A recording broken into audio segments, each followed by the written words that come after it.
केंद्रीय गृह मंत्री अमित शाह पर कथित आपत्तिजनक टिप्पणी के मामले में कांग्रेस सांसद राहुल गांधी सुल्तानपुर के दीवानी न्यायालय में पेश हुए। एमपी एमएलए कोर्ट में उन्होंने अपना बयान दर्ज कराया। अदालत ने इसके लिए आज अंतिम अवसर निर्धारित किया था। राहुल गांधी लखनऊ एयरपोर्ट से सड़क मार्ग से सुल्तानपुर पहुंचे। उनके आगमन को लेकर न्यायालय परिसर में सुरक्षा के व्यापक इंतजाम किए गए। पेशी से पहले डॉग स्क्वाड ने परिसर की जांच की। सुरक्षा व्यवस्था में एक एएसपी, 4 सीओ के साथ साथ भारी पुलिस बल तैनात रहा। न्यायालय परिसर और आसपास के क्षेत्रों में भी निगरानी बढ़ाई गई थी। मामला कर्नाटक में आयोजित एक प्रेस वार्ता के दौरान की गई कथित टिप्पणी से जुड़ा है।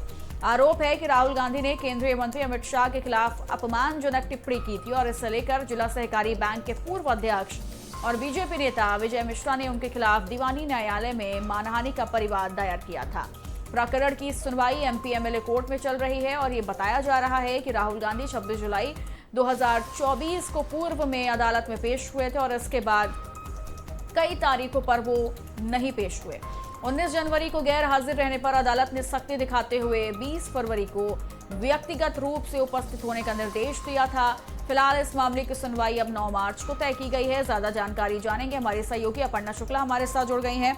अपर्णा, क्या आज हुआ कोर्ट में? चूंकि कहा जा रहा है कि राहुल गांधी ने अपना बयान दर्ज करवा दिया और इसके बाद 9 मार्च को अगली सुनवाई होगी।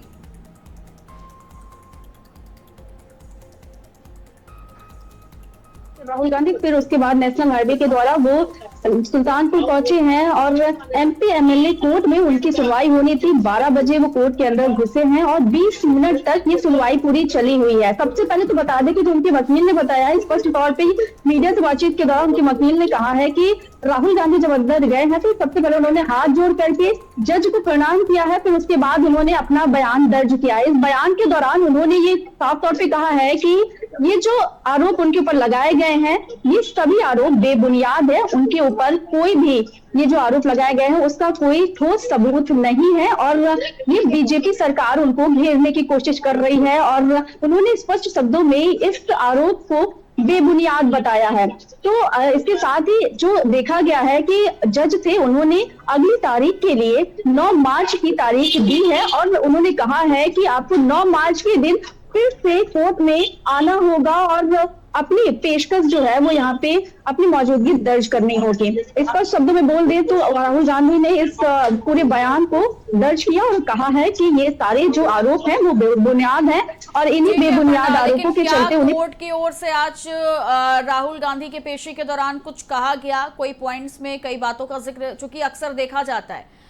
अपर्णा, आवाज आ रही है आपको मेरी? तो ये बताइए कि क्या कोर्ट ने आज कोई टिप्पणी की है राहुल गांधी को लेकर? कुछ कहा कोर्ट की ओर से, कहा गया?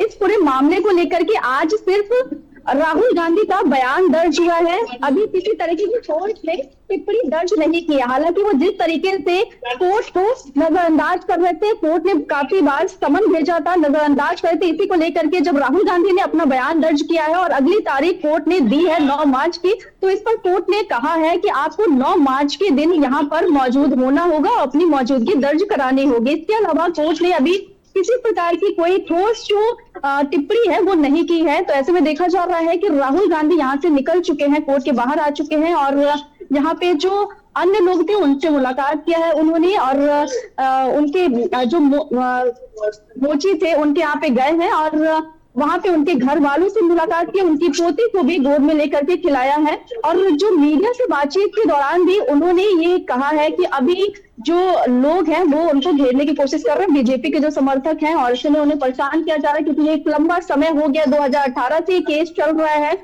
और बार बार उन्हें परेशान किया जा रहा है। ठीक है, फिलहाल देखना होगा कि क्या राहुल गांधी 9 मार्च को कोर्ट में पेश होते हैं या नहीं, क्योंकि अभी भी ये बड़ा सवाल बना हुआ है। बहुत बहुत शुक्रिया अपर्णा आपका तमाम जानकारी के लिए। गांधी जी का आज माननीय एमपी एमएलए कोर्ट में और उन्होंने 313 का बयान अपना दर्ज कराया। उन्होंने कहा कि मैं निर्दोष हूं, हमको फर्जी फंसाया गया है, सस्ती लोकप्रियता हासिल करने के लिए ये कंप्लेंट फाइल किया गया है राजनीतिक प्रतिद्वंदिता बस। उन्होंने इस तरह का स्टेटमेंट दिया और ऑनरेबल कोर्ट ने रिकॉर्ड किया। सफाई साक्ष्य के लिए उन्होंने कहा कि मैं सफाई साक्ष्य अपना कोर्ट में दाखिल करूंगा। 9 मार्च के लिए सफाई साक्ष्य नियत किया गया है। मेरे द्वारा उस पर आर्गूमेंट किया गया और उसके बाद फिर ऑनरेबल कोर्ट ने 9 मार्च सफाई साक्ष्य के लिए नियत किया है।